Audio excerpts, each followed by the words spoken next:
Zimbabweans, and we are here with the spokesperson of ZANU-PF in South Africa, Dr. Walter Nsununguli Mbongolani. We want to hear from him why this march.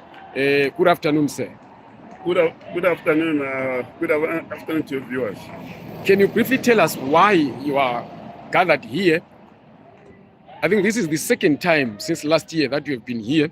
Why are you holding this? Is it a march? Is it a picket? Is it a demonstration? Yeah, this is a picket which we hold annually to sensitize or to ensure that the sanctions that are imposed on Zimbabwe are removed.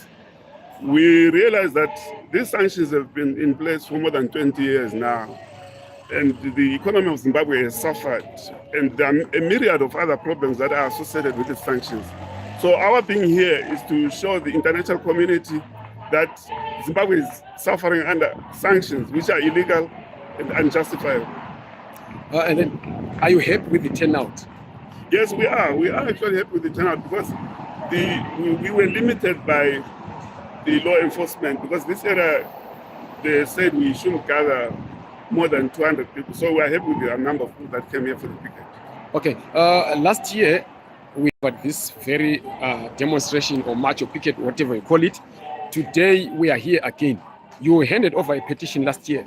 Did you get any form of response, whether by word or by action, from the Americans? We realized that from last year when we were here, the American president, who was there, Joe Biden, announced that they were taking steps to repeal the ZEDERA Act, which is causing untold suffering.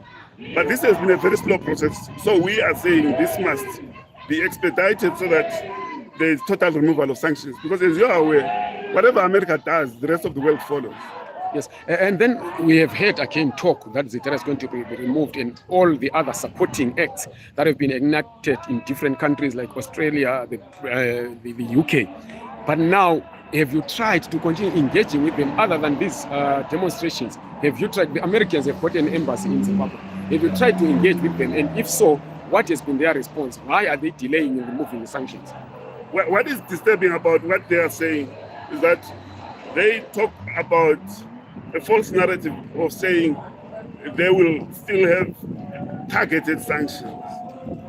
This is another guise of keeping sanctions in place, because the so-called targeted sanctions actually have got a far-reaching effect on the population of Zimbabwe, because the people that are purportedly supposed to be affected by those sanctions, they are not hurt by those sanctions. The people who are hurt are those who cannot access financial institutions, cannot access the lines of credit which are supposed to change the economy of Zimbabwe. So yes, we have been engaging, but we are getting unfair responses which show that there is no total commitment to remove these sanctions. And then when the sanctions were put in place, there were conditions that were also put in place as a condition for their removal. Have you followed up on those? Have you tried to implement those as ZANU-PF and as the Zimbabwean government? Look, we know the real reason why sanctions were imposed, not what they say they imposed sanctions on. The sanctions were imposed to try and punish Zimbabweans for controlling their resources, especially land. That we cannot change. We cannot change the cost of owning our resources. But they have also put a rider to say democratic norms. Zimbabwe is a democratic state. Zimbabwe holds elections every 5 years. From 2017 up to now, more reforms have been done in Zimbabwe, especially around democratic principles. But the sanctions still remain. We know the real issue here is about land. But Zimbabweans say no to our resources. The land issue is a domestic matter. It does not need America, does not need the UK. And then when President Emerson Mnangagwa got into office in 2017, he said that Zimbabwe cannot continue to mourn the sanctions. They must do something as a government to try and make sure that Zimbabwe recovers economically. Is this a policy shift now that you are now demonstrating against the very sanctions? Well, His Excellency said that as a way to show Zimbabweans that they are resilient, we will not fall down, we will not falter. It doesn't matter how much sanctions they put. We have enjoyed them and we will continue to enjoy the pain. As long as they are there, we will fight the sanctions. But we are not saying America must not do what is good for the Americans, but we are saying they must leave Zimbabweans to also do what is good for the Zimbabweans. Okay, and then lastly, in your speech, you said that the sanctions have failed to democratize Zimbabwe in one line. Is this an admission that there is not democratization of Zimbabwe right now? And if so, why is that so? Because your party is in charge.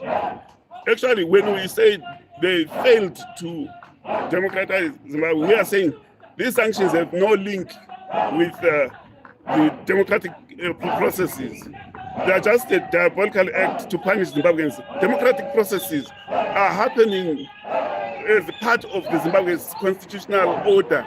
They have nothing to do with these sanctions. So we are saying they have failed because they have no link. They have failed to influence our democratic processes. Zimbabweans continue to choose Zimbabweans the way they know how, without any regard to these sanctions. Okay, and then I said last, but now finally, when I look at the crowd and the lineup of speakers and hear what they are saying, it seems like this is ZANU-PF and its surrogate organizations, what for ET, Maximai for ET, Cross Borders for ET. Don't you think that there is that missing link between those that are in government and the general populace, including those organizations that represent them outside ZANU-PF, like the opposition, civic organizations, looking at the list of speakers last year and the speakers this year? No, look, to a certain extent, you might see it that way, but this event here, we invite everyone, but we realize that there are people who profit from these sanctions, especially the opposition in Zimbabwe have made sanctions or crying for these sanctions to be imposed because to them it's a fundraising strategy.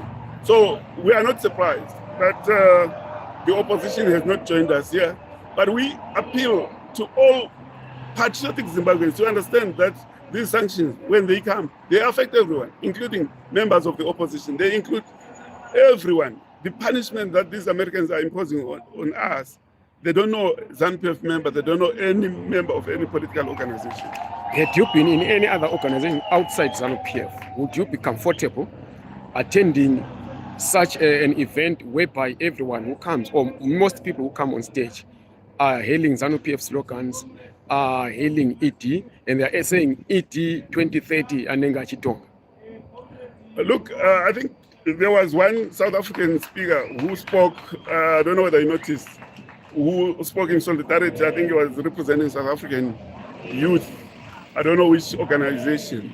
It shows that while Zimbabweans may not realize the importance of coming to such events, people from other countries, our neighboring countries, they understand our struggle. They understand that it's important for the whole region to push back on these sanctions. I think one of your questions was that if I was coming from a different organization, yes, I would still want to participate as long as it's about Zimbabwe. The politics of ZANU-PF would not affect me. The fact that people are expressing their preferences for leadership should not detract from the noble cause of fighting against these sanctions. Okay, thank you very much. That is Walter Sununguli Mbongolwane, the spokesperson of ZANU-PF district, South Africa district, explaining why they held this march or why they held this demonstration or this picket, whatever you want to call it. So I hope that you're going to listen carefully and then give us your comments and what you believe can be the best way forward in as far as the democratization of Zimbabwe, in as far as the rebuilding of Zimbabwe's economy can be done. Thank you very much. Don't forget to subscribe to this channel, like this video, and share it. Thank you.